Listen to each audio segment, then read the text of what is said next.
Saudações, alunos! Estamos aqui de novo com a última aula do segundo ano do ensino médio, a última aula desse segundo trimestre. E essa aula vai ser mais uma aula de retomada de conteúdos. Nessa aula nós vamos ver justamente o movimento iluminista. Esse movimento que foi tão importante, que a gente abordou tanto ao longo do trimestre e que vai ter consequências muito grandes para toda a sociedade ocidental. Então, a gente vai rever aí as principais ideias dos pensadores iluministas e a influência que isso aí vai ter na Revolução Francesa e no Império de Napoleão Bonaparte. E também a Revolução Americana e o processo de independência dos Estados Unidos. Tudo isso foi devidamente influenciado pelo iluminismo. Então, qual é o objetivo da aula? Revisar os principais pensadores iluministas e as suas ideias. Rever a influência do pensamento iluminista nas revoluções francesas e americanas e as consequências do Império Napoleônico para a Europa. E perguntamos aí o que foi o iluminismo. Pessoal, o iluminismo foi um movimento de intelectuais, foi um movimento de pensamento. Ninguém aqui pegou em armas ou fez revolução. Eles desenvolveram novas ideias. Essas novas ideias eram baseadas no princípio da razão e da lógica. Para eles, esse princípio deveria ser aplicado em toda a sociedade, em todos os aspectos. Você deveria discutir com razão e lógica a religião, com razão e lógica a política, com razão e lógica a economia. Isso deveria fundamentar o pensamento de todo mundo. Apenas através da lógica você tiraria o ser humano da ignorância. E vamos para o nosso primeiro quiz. O que foi o pensamento iluminista? Letra A. Foi um movimento de eletrificação das cidades? B. Foi um movimento de novas filosofias ocorridos na Europa nos séculos 17 e 18? C. Foi um movimento armado que procurava estabelecer um país socialista? Ou letra D. Foi um movimento em defesa do absolutismo do rei? Vocês terão uns minutinhos aí para pensar e já voltamos com a resposta. Responderam? Esse primeiro quiz aí, facinho, para a gente ir esquentando para a aula de hoje, a alternativa correta é B. Foi um movimento de novas filosofias ocorrido na Europa nos séculos 17 e 18. Certo? E entre os pensadores iluministas, vamos destacar aqui Voltaire, que foi um grande escritor e filósofo, e ele gostava de utilizar do humor para mostrar os problemas na sociedade em que ele vivia. Tá? Geralmente ele combatia o fanatismo religioso, o preconceito e a ideia de que o Papa era infalível. Tudo isso era muito criticado por ele. E em seus textos ele vai defender principalmente a liberdade de expressão, o direito que você tem de falar, mas ser responsabilizado por tudo que você falar, a defesa da tolerância entre as pessoas e as ideias e a defesa do diálogo para a resolução de conflitos e desenvolvimento do pensamento. Outro cara importante é o Barão de Montesquieu. Esse cara aqui, ele era um grande estudioso das leis. Ele vai fazer vários ensaios sobre isso. O seu maior livro chama-se O Espírito das Leis. E ele vai dizer que não há leis boas ou ruins, mas leis adequadas ou não a um povo, a um tempo e a um lugar. A lei do século XV pode não ser boa no século XXI. A lei dos Estados Unidos pode não ser boa na Argentina. Isso vai depender do povo, do lugar e da época. E ele vai teorizar a tripartição do poder. Você dividiu o poder entre executivo, o poder de governar de acordo com as leis, o poder legislativo, o poder de criar leis e o poder judiciário, o poder de julgar de acordo com as leis. Ele vai defender isso como a única forma que você tem de combater a tirania ou que uma pessoa possa exercer poderes muito fortes e opressores sobre a sociedade. Então, como que você faz para controlar o poder? Você divide o poder. Não dá os poderes para uma pessoa só. Ela vai abusar do poder. Foco no Enem agora, pessoal. Uma atividade aí para a gente ver. Lembrando que Enem sempre vem com um texto de apoio. É um exercício muito de interpretação. E aqui tem um texto. O pensamento iluminista, baseado no racionalismo, individualismo e na liberdade absoluta do homem, ao criticar todos os fundamentos em que se assentava o antigo regime, revelava as suas contradições e as tornava transparente aos olhos de um número cada vez maior de pessoas. E eu pergunto para vocês aqui, entre as críticas do antigo regime mencionadas no texto, podemos citar a rejeição iluminista ao A. Princípio da igualdade jurídica, B. O livre comércio, C. O republicanismo ou D. O absolutismo do rei. Vocês terão tempo aí para retornar ao texto, interpretarem ele e responderem a alternativa correta e eu já volto com a resposta para todos vocês. Interpretaram direitinho o texto? Então, qual a alternativa correta? É a letra D, o absolutismo monárquico. Lembre-se, Montesquieu falava que você tinha que dividir o poder, ninguém podia ter poder absoluto, porque se você der poder absoluto para uma pessoa, ela vai abusar do poder. E o maior nome, talvez, do pensamento iluminista é Jean-Jacques Rousseau, um cara muito mais avançado que os outros nas suas ideias na época e que teve um vasto material publicado. Ele vai defender a ideia que a gente chama de teoria do bom selvagem. É a ideia que o ser humano é bom por natureza.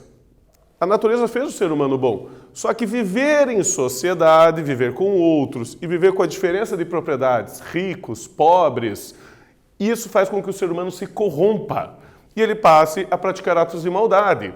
O Rousseau ele era profundamente contra essa ideia da propriedade, mas ele vai dizer que uma vez que a gente criou ela, a gente nunca mais vai voltar atrás. Tá? Ela faz parte da sociedade e a gente já foi corrompido pela ambição da propriedade. E ele vai defender que o governo ele é feito à base de um contrato entre governantes e governados. Esse contrato aí dá direito ao governante governar desde que ele governe em nome dos governados. Se ele não fizer isso, os governados podem suspender esse contrato e eleger um outro governante que melhor se adapte a eles. Veja que aqui está quase a mesma ideia do John Locke, que a gente viu em outras aulas. E o direito de se rebelar contra o governante. O governante não é absoluto. O poder vem do povo para o governante e não do governante para o povo. Certo? E então, como que ele vai dizer qual que era o melhor jeito de escolher governantes? Através da democracia, do sistema de votação, em que as pessoas votariam e veriam quem seria o governante que eles queriam. Tá? E ele vai vir com uma nova visão sobre a criança e a infância. Ele vai defender que você tem que pegar as crianças e os jovens que estão ainda numa fase de conhecimento, uma fase de descobrir o mundo e colocar eles em escolas em que eles poderiam aprender o pensamento iluminista. Antes do Rousseau, o que era uma criança? Era um adulto pequeno. A partir do momento que ele tivesse desenvolvimento físico e mental, ele já era colocado para trabalhar. Com o Rousseau, ele vai vir com a ideia de que a criança tem que aprender, ela tem que brincar, ela tem que descansar, ela tem que se divertir, ela tem que explorar o mundo antes de ser colocado no trabalho. Uma ideia bastante avançada para a época. Você dá uma formação para as pessoas desde o início de sua vida. E a principal coisa que eles vão combater é o antigo regime. Esse antigo regime muito característico da França, em que vai entrar em vigor desde o século XV. Tá? Ele vai caracterizar com o quê? A centralização do poder na mão de um governante. Esse governante geralmente era divinizado, ele era visto como uma representação de Deus na Terra e uma sociedade hierarquizada, em várias camadas e com pouca mudança social.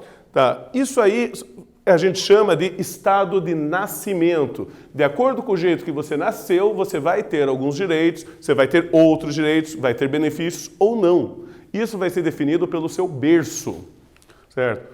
E como que era o antigo regime na França? A sociedade era dividida em 3 estados apenas. O primeiro estado, que era pelos membros religiosos, que possuíam diversos privilégios e não pagavam imposto nenhum.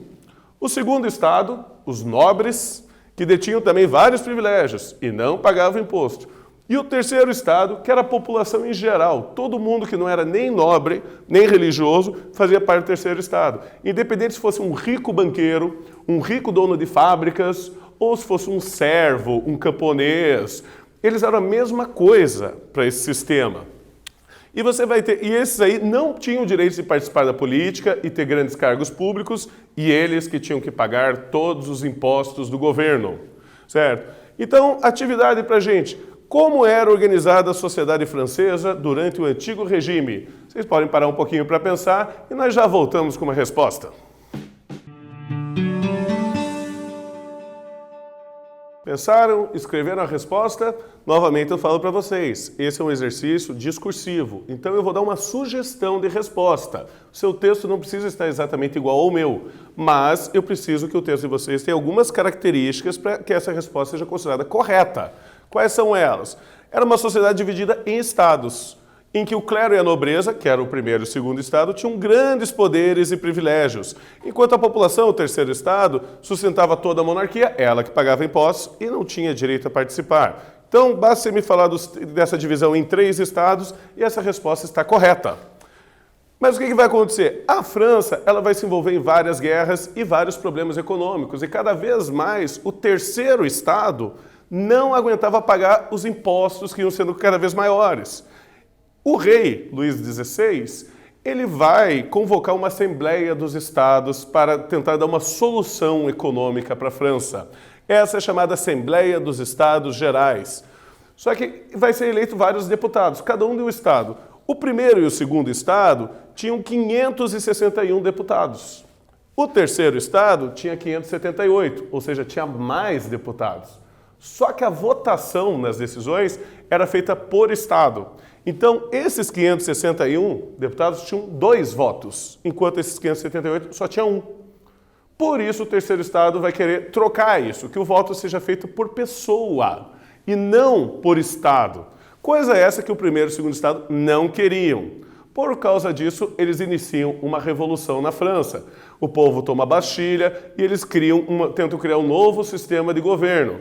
Resumindo aí, quais foram os períodos da Revolução Francesa? O primeiro período, em que essa Assembleia Nacional, formada principalmente pelo terceiro estado, vai tentar escrever uma nova Constituição, um novo governo para a França, e que vai ter entre suas obras a promulgação da Declaração dos Direitos do Homem e do Cidadão, e que vai fazer todos os cidadãos serem considerados iguais, independente se é do primeiro estado, ou do segundo ou do terceiro, todos teriam o mesmo direito, todos são iguais.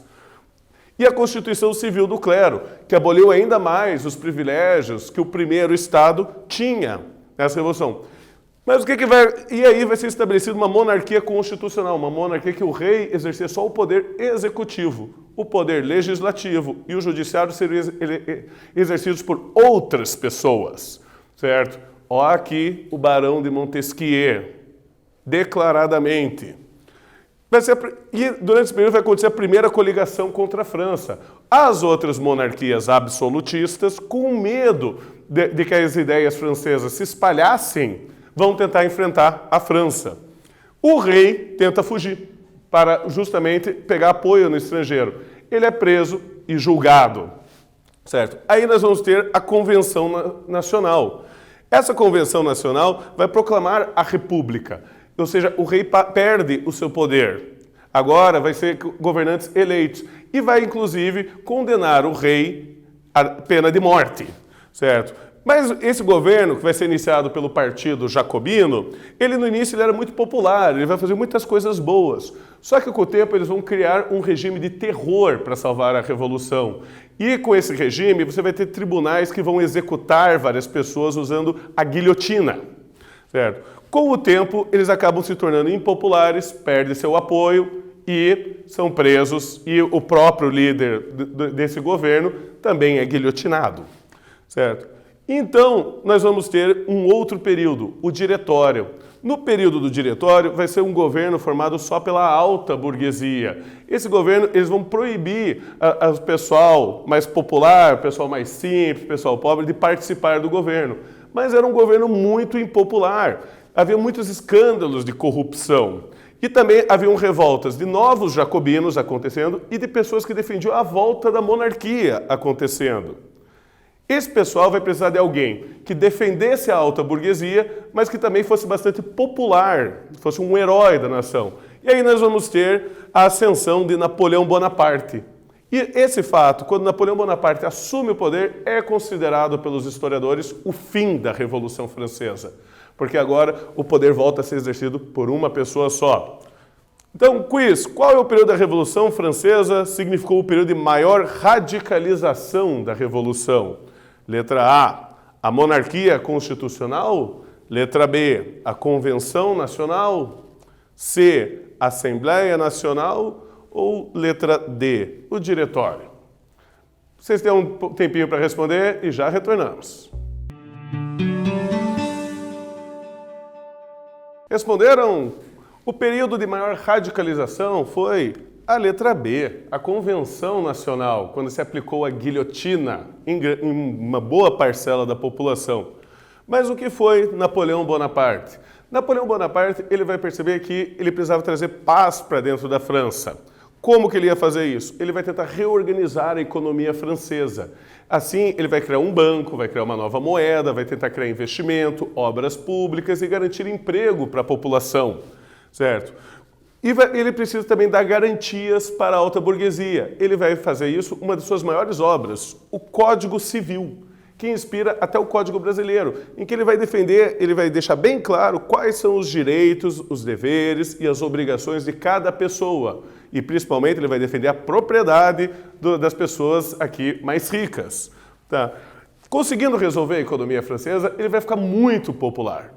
E através da sua popularidade, ele vai conseguir, num plebiscito, se proclamar, se coroar imperador da França. Certo? E então ele vai começar a apaziguar o resto da Europa. Só que ele tinha um grande problema aqui.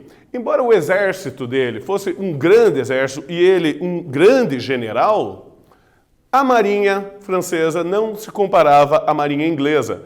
E a indústria francesa não se comparava à indústria inglesa. E como ele não pode invadir a Inglaterra, porque a Inglaterra é uma ilha, ele declara o bloqueio continental. Nesse bloqueio, ele vai ameaçar todos os países da Europa de serem invadidos caso comercializassem com a Inglaterra. Isso vai ser algo com bastante problema para Portugal, vai causar problemas para a Espanha, vai causar problemas para a Dinamarca, entre vários outros países.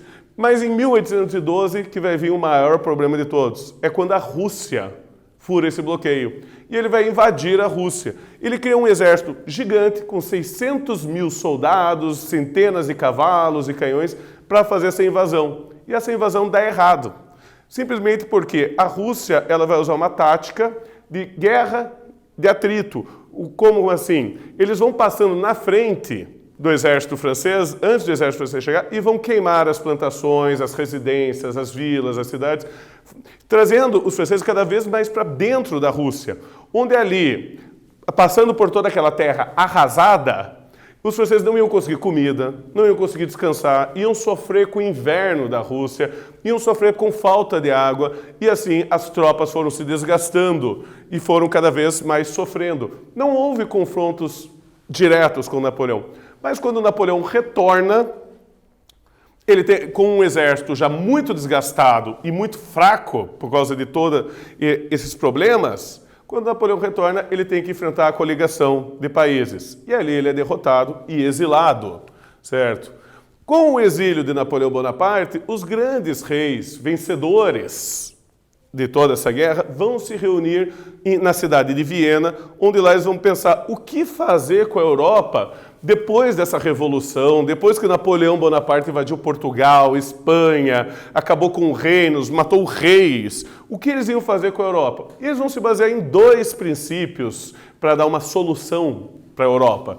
O primeiro é o princípio da legitimidade, que dizia o quê? Que todas as monarquias, as famílias reais, teriam direito a retornar a ser reis. Ah, mas e se o rei morreu? Você dá para o parente próximo, para o herdeiro próximo, certo? E também as fronteiras deveriam voltar a ser o que eram antes da Revolução Francesa e antes de Napoleão Bonaparte. E o outro é o equilíbrio de forças, que vai ser uma tentativa de você equilibrar os exércitos dos países para que não surja mais um grande exército como foi o exército de Napoleão Bonaparte. Assim eles vão tentar dar uma restauração. Basicamente o que eles vão fazer é fingir que a Revolução Francesa e que Napoleão Bonaparte nunca aconteceram. Vamos voltar a ser o que era antes disso. Não vai dar muito certo. E vamos aí... Nós vamos retomar aí o que foi estudado hoje. Então, o que a gente fez? Foi uma revisão sobre o pensamento iluminista e sobre suas influências, principalmente na Europa. Mas vamos lembrar aqui bastante claro que também o pensamento iluminista vai ser responsável pela independência dos Estados Unidos, que foi o último conteúdo que nós estudamos esse trimestre, e já vamos falar aí do nosso próximo trimestre. O iluminismo também vai ser responsável pelo processo de independência do Haiti, no Caribe, vai ser responsável pela independência da América Espanhola, muito influenciada pela Revolução Francesa, pelo Império de Napoleão e pela independência dos Estados Unidos, e também por um outro evento que acontece na Europa a partir do século XIX, que é a chamada Primavera dos Povos. Tudo isso está diretamente relacionado ao pensamento iluminista. E vamos para mais uma atividade, mas antes dela eu gostaria de lembrar vocês, alunos, de não deixarem de acessar o Google Class, irem lá, responderem a sua chamada obrigatória e, é claro, sempre manterem o contato com o professor de vocês para tirar dúvidas ou conseguirem aprofundar o conhecimento em um assunto tão interessante como Revolução Francesa. Certo? E eu pergunto para vocês, o Congresso de Viena, de 1815, após a derrota de Napoleão Bonaparte, baseou-se em 3 princípios políticos fundamentais. Assinale a opção que apresenta corretamente esses princípios. A. Liberalismo, democracia e industrialismo. B. Socialismo, totalitarismo e controle estatal. C. Restauração, legitimidade e equilíbrio na Europa. Ou D, conservadorismo, tradicionalismo e positivismo. Vocês têm uns minutinhos aí para responder e nós já retornamos com a alternativa correta. Pensaram? Responderam? A alternativa correta é a letra C, a restauração, voltar tudo, restaurar aquilo que era antes, a legitimidade das famílias reais e um equilíbrio de forças na Europa. Esses vão ser os 3 princípios que vão guiar o Congresso de Viena. Então, o que nós vimos nessa aula aí? O que nós revisamos nessa aula? Os principais pensadores iluministas e as suas principais ideias. A influência que esse pensamento iluminista teve na Revolução Francesa e na Americana. As consequências do Império Napoleônico para a Europa. Então, tudo isso aí está relacionado. Voltem lá para a aula de independência dos Estados Unidos, que a gente já comentou isso. Voltem para a aula de Revolução Francesa, sempre que puderem. Tá? Porque isso aí já foi aprofundado. Então, aguardo vocês até a próxima aula nossa. Tchau!